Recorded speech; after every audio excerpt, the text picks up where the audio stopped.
Kalagu samang kenempon na polong ben orang seika kerong sepekal teti embung kacong.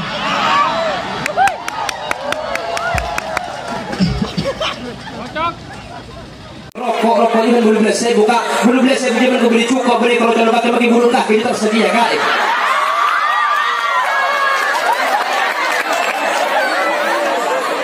Aku pala berapa gede korin? Justru empat nasi ibu cumi dah kita sekali. Itu dia coba gula Bengkalan. Mereka tukang saraan ngebus dipotong itu. Ada malam teh dua selaki tak itu. Ada seorang perempuan menyakiti hati perempuan. Colok je perempuan menyakiti perempuan. Pernah ada laki-laki menyakiti hati perempuan dengan secara tangkas Rasul menyatakan batnul ard khairun min dhahriha, perut bumi lebih baik daripada punggungnya. Artinya mun berdereng laki masake ati laring bini lebih fokus mati daripada odi tapeh ketiba beban ka orang lain. Ngaku Pak bunga dake pidato lagi Malik Sanusi Bondowoso.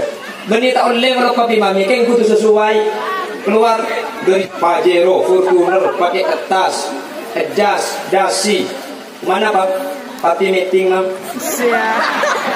Doronan, papi mami. Ayah mah ngor jelap tong isabe. Udah papi ngor jelap tong mudi mah Mami ngari akan lebih. Mungkin mami dari batu lap meju en mela perlapun. Yang fit segini, iya kan dah. Demi cintaku padamu, aku rela menyeberangi lautan api. Lautan api dan macam dengan itu yang kucing ada teng sopan lagi. Kita merumbus dulu. Anta nanyar. Selaki manggil ke sini, mami, ya papi. Mami, biar tidak ketahuan tetangga, mami siap panggil Mima ya. Ya papi. Kerso dalam bangga, ya kerja tak masuk.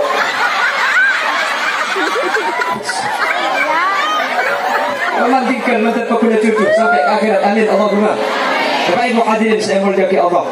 Lema ibu dinakwani secara singkat ya ibadah Allah ittiba bi Rasulillah sallallahu wa tad'iful a'mal wa tul basar li baqa'i nasil alam.